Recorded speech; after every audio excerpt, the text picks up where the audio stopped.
welcome back to the Hey, Better everybody. Fitness Proof Podcast. He can't talk over me. I can talk over him, though. That's perfect.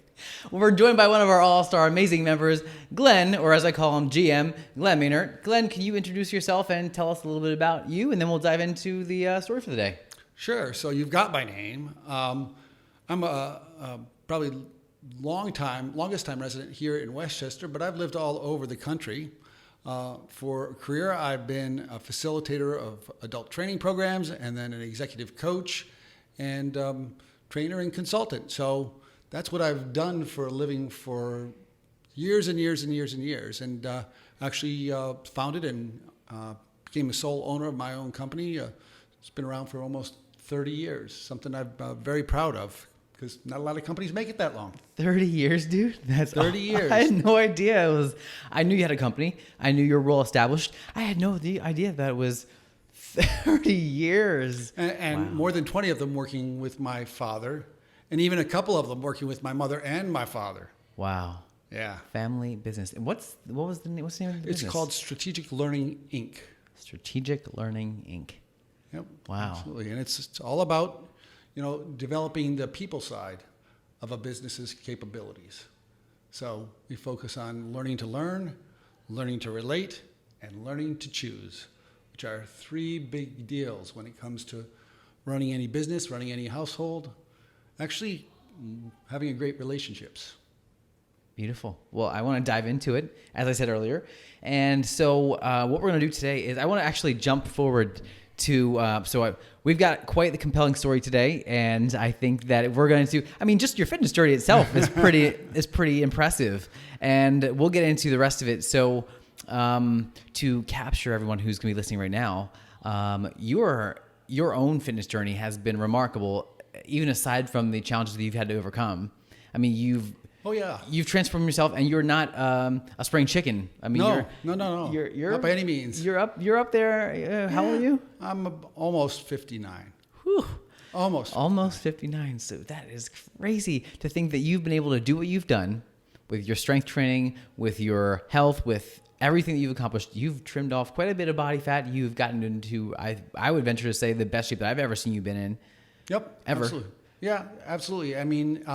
At this very moment, I'm not in my tip-top shape, but we'll talk about that. Yes. But before all of my current it's been about a year now. About a year ago today, I would have told you I am in the best shape of my life a year ago today. And that's a big deal because I played sports in high school.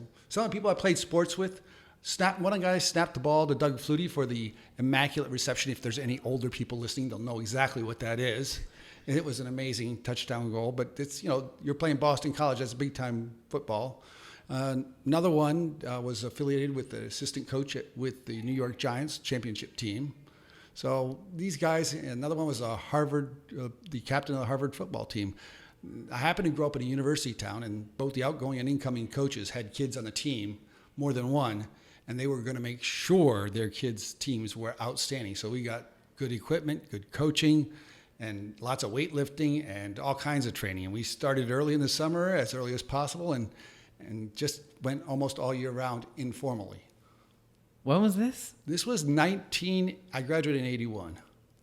Wow. So late 70s and 80s. Yep. Holy moly. So, and then you've been an adult athlete as well.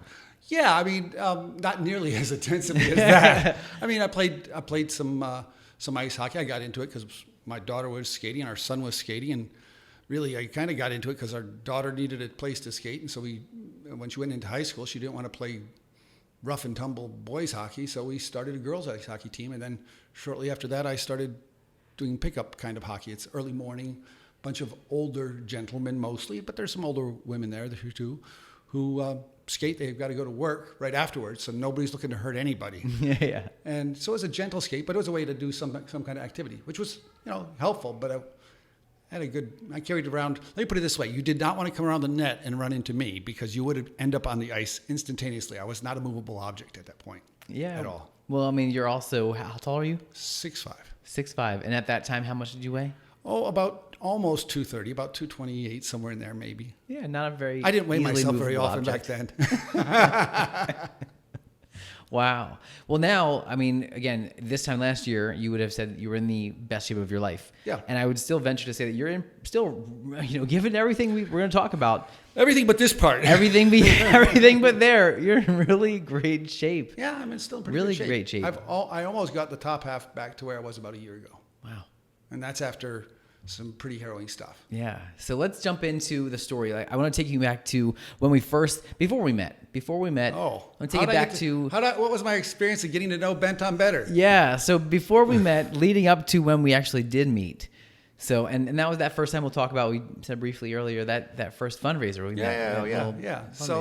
So the reason I came here, the only reason I came to BentOnBetter was my wife had been coming here. She'd been brought by a friend of hers, and she was just head over heels about, this is a great place. You need to come. You need to just see what it's like. Come on. I want you to come work out with me. Come get in shape with me. I'm like, I'm already in shape, babe. I'm skating. I'm doing fine. And she says, well, you could be in better shape. So I said, fine, I'll come to the fundraiser. We'll do it. And I brought along a couple of hockey friends, and we all came to this fundraiser. And I was thinking, okay, what's it going to be? Because my wife historically, she was not the athletic of the two of us. She just wasn't. I mean, right now she's a complete beast. But she is. But you would never have guessed that this is where she would be when we were in college at all. I mean, she was thin and Wait, when gorgeous. did you guys meet?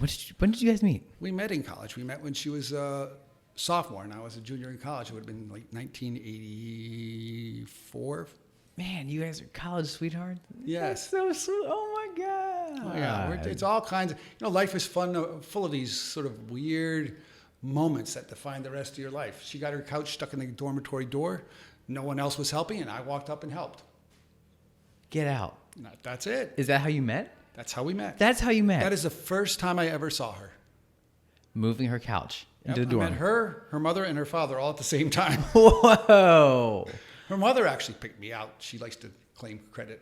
Well, and my wife likes to tell people that's the kiss of death. But apparently, she didn't. It isn't, because I'm here still 30 years later. Mm-hmm. You're not hard to miss in a crowd, Glenn. No. I mean, even with your eyes closed, you won't miss you. Yeah, no, you'll hear me coming. You'll hear, you'll hear Glenn coming in the best way possible. So she, she was. I was like, wow, okay, she wants me to come, so I'll come to this fundraiser, and I came to the fundraiser, and I'm like, oh, this isn't as easy as I thought it was going to be, and I knew push-ups weren't going to be my thing at that time because I hadn't really even tried to do many push-ups, but boy, did that kick my butt, and I was like, by the end of that thing, I was breathing heavy. Sweating like you wouldn't believe, and up against the wall, waiting for permission to leave. Let me out of here. And it wasn't anything that the gym did. It was just me trying to keep up and thinking, this is ridiculous. I'm not going to keep up with this. And I had no idea that my wife was in that good a shape. I just didn't notice. I was really, actually, to be really honest about it, I was really preoccupied with a business transition that was about to happen. And I knew it was going to happen, which was me buying the business from my father and getting him to retire. Wow. So a lot of stuff happening all at once. And I was like, you know what? I got other stuff to do.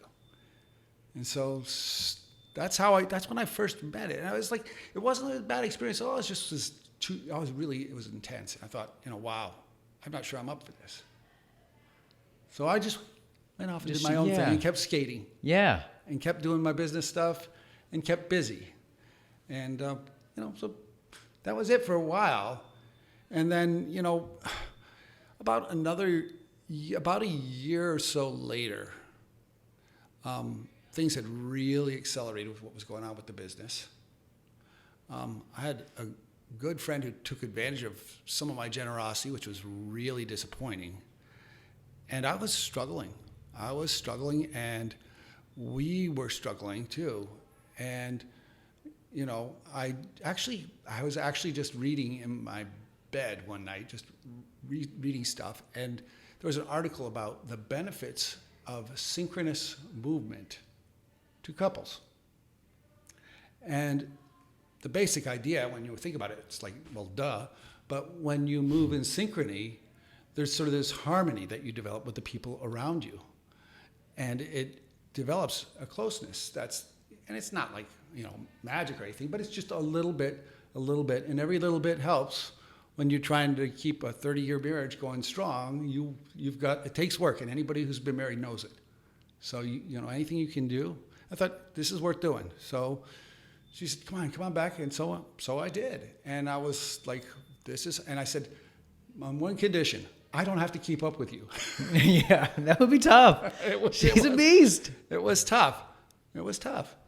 But probably about 2 weeks in, I started to realize, like, hey, I'm starting to be able to do 10 push-ups without trouble here. I don't need to use my knees anymore.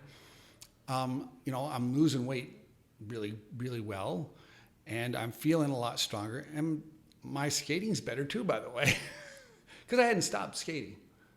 And it was really a significant change. And then just hanging with it, and over time. And, the wonderful thing about that is that, and you know this about yourself, but other people might not if they're listening to this, is the coaches here tailor everything you do to what you can do and do with proper form. So, me being a middle-aged white guy, I guess, that's what I am. I'm a middle-aged white guy that has some things fixed in my brain about the way the world works. I try to be flexible and adaptable and adjust, but it takes me longer than it takes other people sometimes. And I just, want to muscle stuff around and do it my way. And the trainers will patiently go, well, Glenn, looks like your form's a little bit off. Let's take a little bit of weight off. No, I can't do this. No, let's just take a little bit of weight off just for one set. And if you want to pick it up again, you can.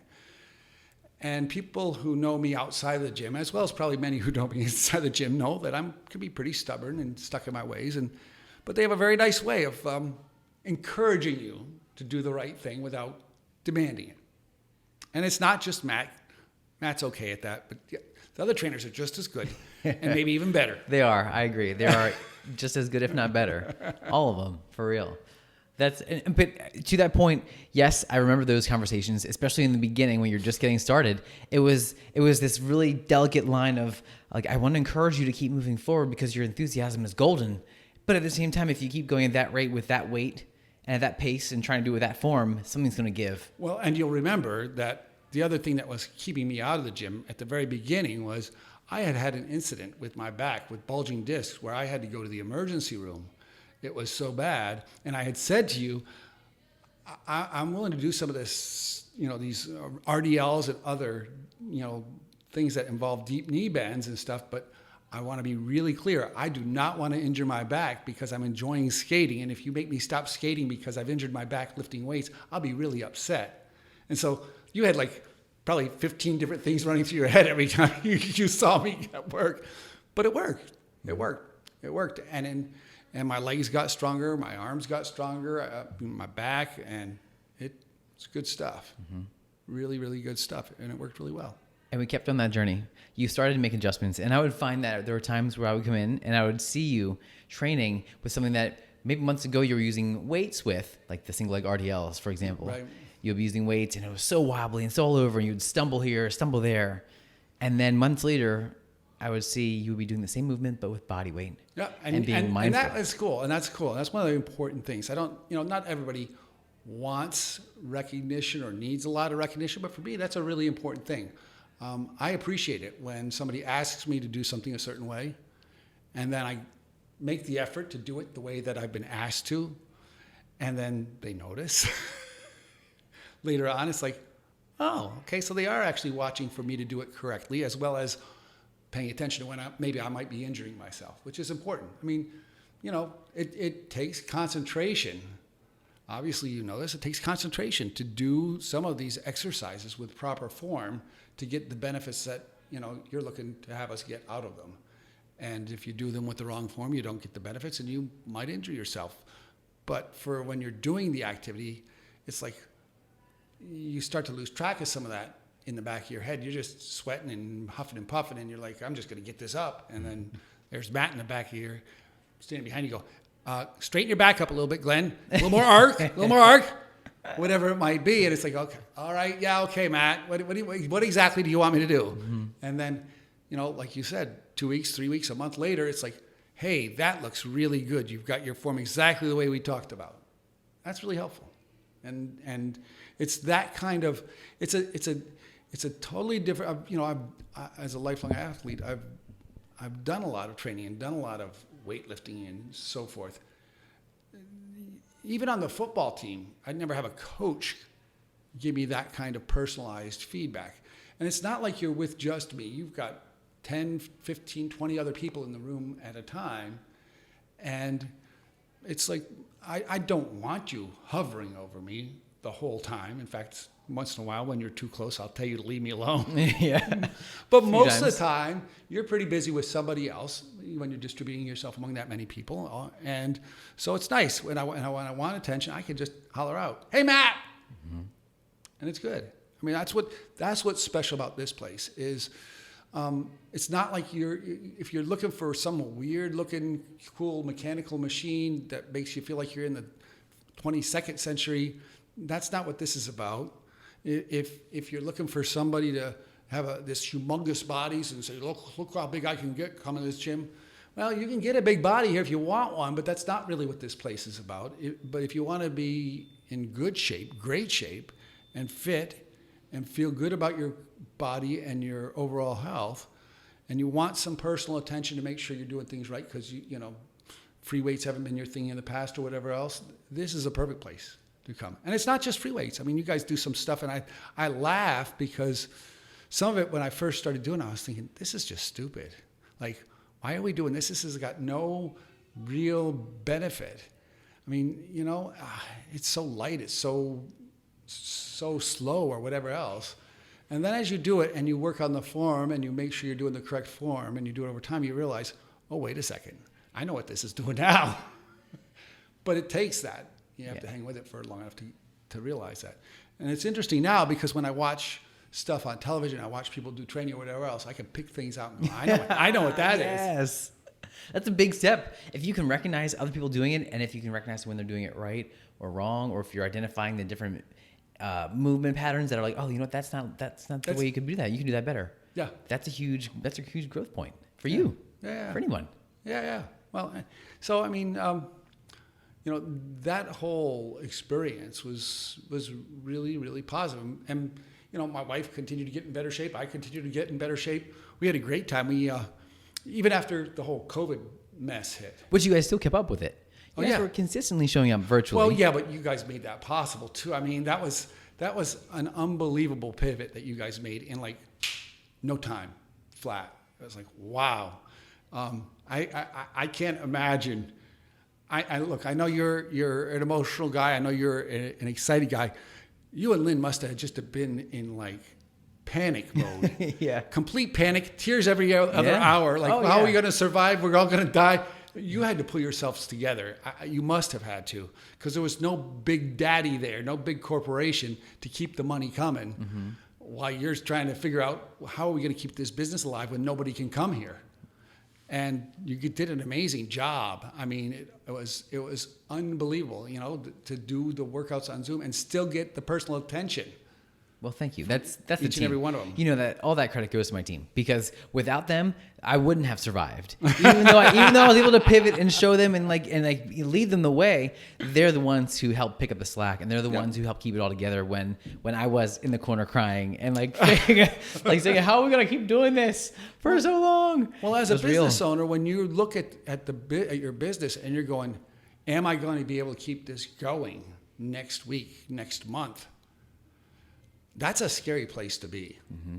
I mean, fortunately for me, when COVID hit, I had already been through a couple cycles of really lean times, and I put lots of money aside so I could survive, and other stuff. But when you're your business 4 or 5 years old at that time. Mm-hmm. Yeah, that's hard. Yeah, that's really hard, and you did a great job. But so my wife and I got in such good shape. We were feeling so proud of ourselves. I don't know if you remember that. I don't even think you were there at this particular workout. We took our iPad and our phones, and we hooked the iPad to the phones, and we went down to the beach down at Cape May, and we did a sunrise, because we're the 5:30 crew. Yeah. We did a sunrise workout by Zoom with the rest of everyone else in the middle of COVID. It was awesome. It was so fun. Oh, that's awesome. You guys are so, oh gosh. See, when you can make the experience enjoyable, it makes it even better to keep experiencing those moments. So fitness can, for some people, get so mundane, especially, I mean, that's strength training. That's what it is. Like, you literally have the same exact movements you do all the time, and you add some extra accents or accessory work or things like that. But when you can change up the area, change up the platform, change up the style, change up the things of what you're always going to be doing, that's where the real power is. And that's another part that is especially appealing to me. You know, some people it might not be as much of their thing, and they don't have to participate. But for me, anything I can turn into a game, I can do better. If it's a game, I can play, and then if I can play, I have more fun. And so, and I know you know this because that's the way I do my workouts. Yeah. But you have this whole thing that you do around the workout, things like, you know, the BAF challenges, and, you know, your personal best challenges, and all these other little challenges and events. And some of them I love, some of them I don't, and I don't do them if I don't love them. I love them, I do them. And that's really cool for a number of reasons, because, you know, when you're working out and sweaty, you know, talking to the person next to you who you're only kind of familiar with, who's panting and having a hard time and wanting to focus on their workout too, you can say hi and you can be friendly, but you're limited to like 5 minutes at the beginning and 2 or 3 at the end as you're saying hello and goodbye.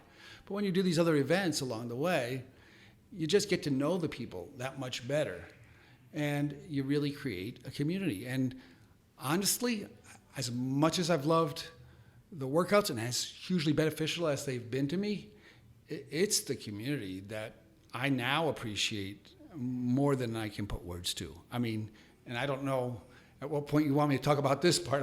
I think this is the best time. It's a big deal to me. And it was a surprise, and it was an incredibly welcome surprise and needed surprise for me. So what I'm talking about, so, you know, some of the people who see this might know my history. Those of you who don't would have no idea. But about a year ago at this time, I was in the best shape of my life, and I was just probably about a week and a half from now, it would be, that I was really starting to feel something like a little bit of painfulness in my leg, not workout painfulness. And I was trying to write it off to, well, maybe it's just my old back injury sort of working the last little bit out, because it's not really hurting. And then it got a little bit worse. And you were doing a few, like, allowing us to come in person workouts with the big circles. Mm-hmm. So we'd stay separate and masks and stuff. And the trainers saw me limp once or twice, and they saw my form. Specifically, Nick and Alicia were watching me, and they said, "Hey, how long has that been going?" I said, "Oh, not long. I'm just, watch that. That limp isn't good." And I was like, "Well, okay, whatever." I do my typical thing, and I kept doing it. And I think they may have called me on it once over Zoom, and then another time. I went away, and came back, and I still had the limp. And they're like, "You need to get that checked out, Glenn." And I'm like, "Come on." And there's, "No, you need to get that checked out." And they got really serious with me. I didn't like it, because I like to play, and I don't like people being serious when I want to play. I'm like, "No, seriously, you really need to get that checked out." And it was like twice. Twice from Alicia, once from Nick, something like that. I'm like, fine. So I made an appointment with my orthopedist. And it wasn't an emergency thing. And the first thing she had available, because, again, we're still in the middle of COVID, was October 30th. So I'm like, okay, well, that's when I'll go. So I went on October 30th, and all hell broke loose like nothing I've ever seen or experienced in my life. Within a week, so it happened on a Friday. I went to see the orthopedist. By not the Monday right away, but a week from that, following Monday, I was scheduled to have to have surgery on my left leg. I discovered I have malignant cancer, and that I was going to need radiation and possibly chemotherapy within a week. And I had no idea that was even, there was no risk factors. I'm not a smoker. I don't have any terrible drinking habits or anything else that would, no genetic history, no environmental history. I had no idea, just out of the blue. And, it's one of those things people say, appreciate every day. You never know what's going to happen. Well, yeah, really. Trust me, I had no idea it was going to happen. No warnings, just a little bit of soreness. And had it not been for Nick or Alicia, what happened next would have been tragic, because I had the surgery scheduled for a week after that Monday. They needed to do some more tests to make sure that that would be good. And in the course of doing the tests, I got good news, which was that cancer had not spread throughout my whole body, and that rather than do this surgery, which wasn't going to have as high a likelihood of being successful, but was going to put me through less pain, and if I was going to get killed by all this other stuff, why put me through so much pain just to stabilize my leg? But they discovered, since there wasn't stuff throughout the rest of my body, we'll put you through the more painful, difficult surgery so that we have a shot at curing the cancer. And part of that, not a major part of it, was I was in great shape, and they had confidence that I'd be able to recover because I was already in good shape to start with at 58. And then what happened next got even crazier, which is we rescheduled the surgery because we changed the kind of surgery we were going to do the night before the surgery was going to happen. And then 3 days later, the leg broke on its own because the cancer had eaten up so much of the leg. Wow. It just broke as I got out of bed. That was it. On November 19th. October 30th to November 19th. We're talking less than 3 weeks. Less than 3 weeks.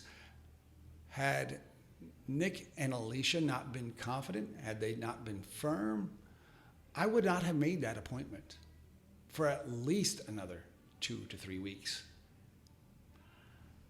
So I would have either been rushing to try to get into the emergency room to get somebody to look at my painful leg before it broke, or just as likely, I would have just broke it out of nowhere without any knowledge that there was cancer in there or any ability to be prepared to treat that.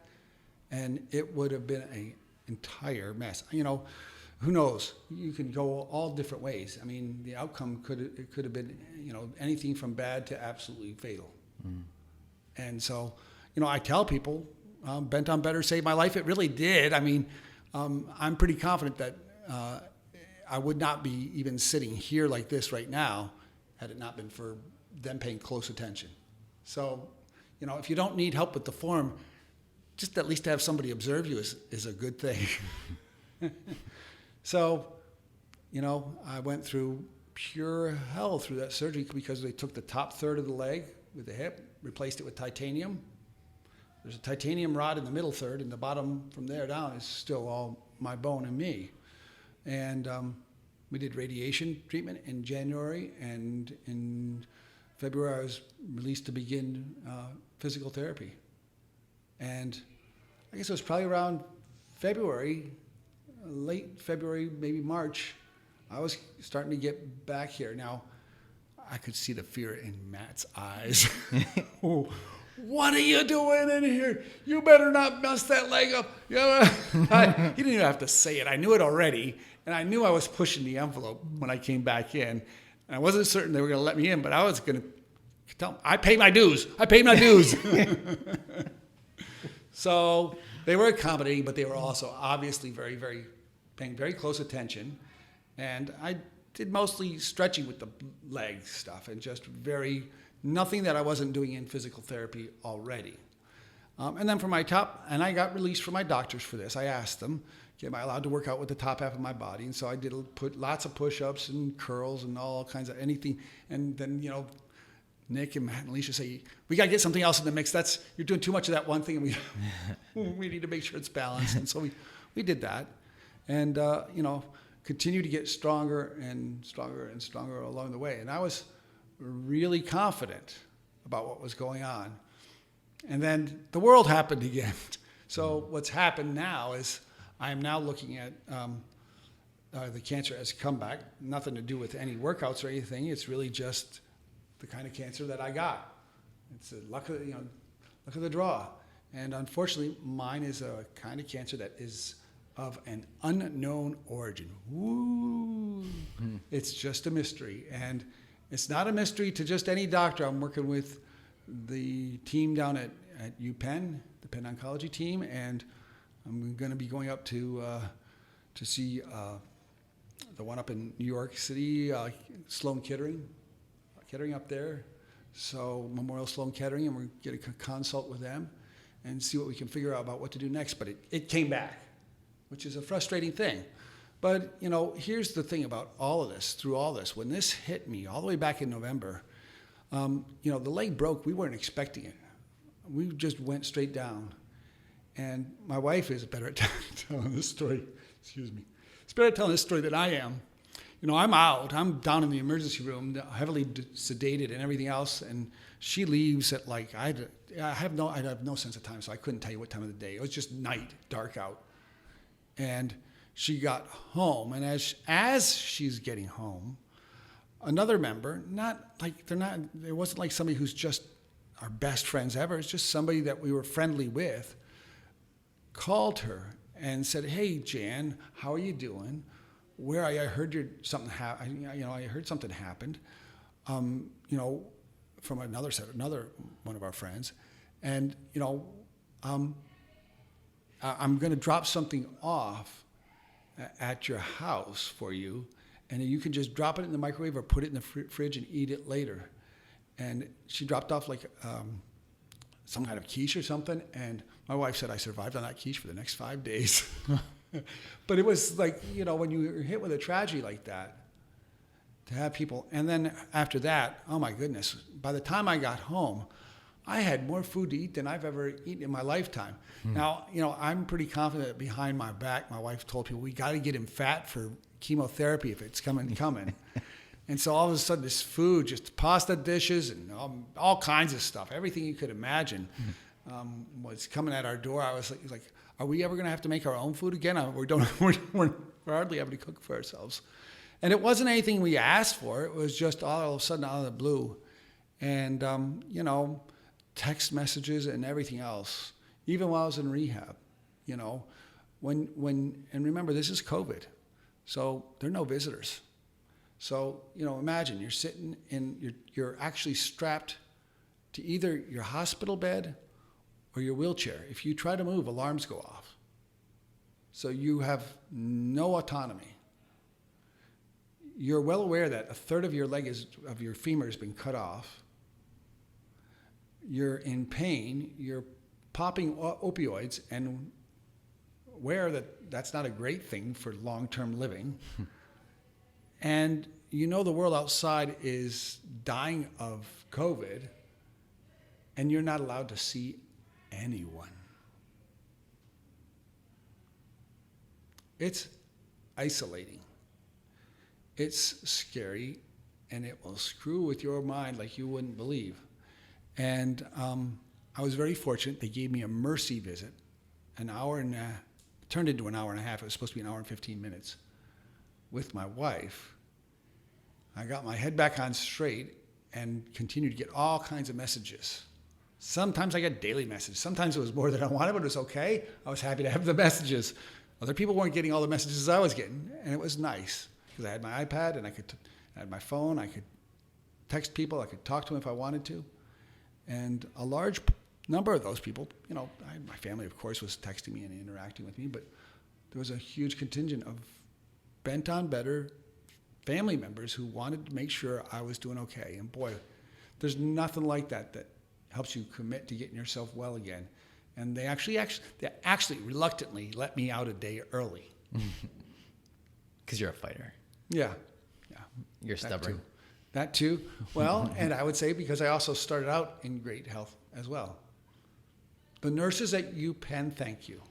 Wow. Because when I was on my back and they needed to get me into a chair for the first 5 days down at the hospital, they had one of these steely sit-up where I could lift myself up, and they were thankful to not have to lift my 200-pound body at that point. Oh, man, that's incredible.